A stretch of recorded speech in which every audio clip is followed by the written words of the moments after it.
বাংলাদেশের বর্তমান পরিস্থিতি নিয়ে শেখ হাসিনা অডিও বার্তায় কি বললেন শোনাবো। এক হাদির জন্য কান্নাকাটি। হাদিও তো এই হত্যাকাণ্ড মেট্রোপ্লাস ডিজাইনের একটা অংশ, এর সঙ্গেই তো জড়িত ছিল। আইন শৃঙ্খলা রক্ষাকারী সংস্থা যখন গুলি করে,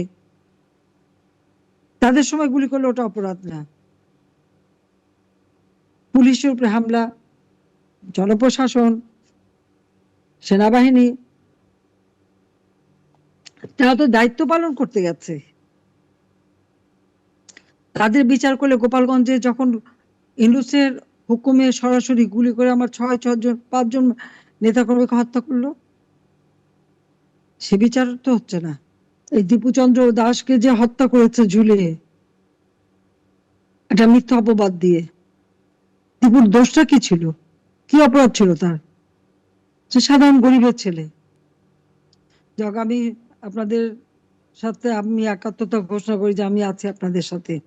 এই এত মানুষের লাশ আর এত মানুষের জীবনহানি, ওতে ইউনূসের মন কান্দে না। তার এক সন্ত্রাসীকে কেন, তারা তো নিজেরাই মারছে, প্রার্থী নিয়ে তাদের দ্বন্দ্ব। এখানে আওয়ামী লীগের কি? কিন্তু দোষ সব মারে তারা, আর যারা মারে তাদের দেয় দায় মুক্তি, পুরস্কৃত করে, আর সব দোষ হলো আওয়ামী লীগের, মামলা দেয় আমাদের উপর। এই খেলাই বাংলাদেশে চলছে, কিন্তু সত্যের জয় হবেই হবে, সত্যের জয় হবেই।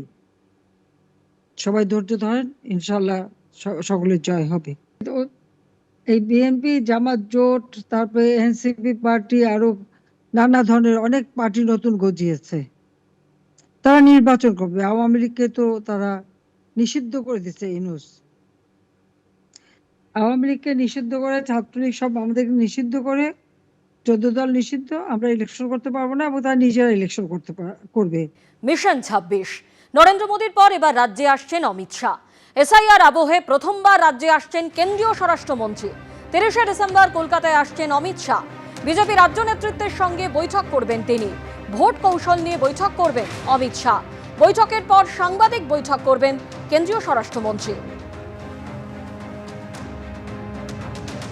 মতুয়া নমশূদ্র তারা তাদের আশা হারিয়েছে এই দলের ওপরে, সাধারণ ভোটাররাও আশা হারিয়েছে বিজেপির ওপরে।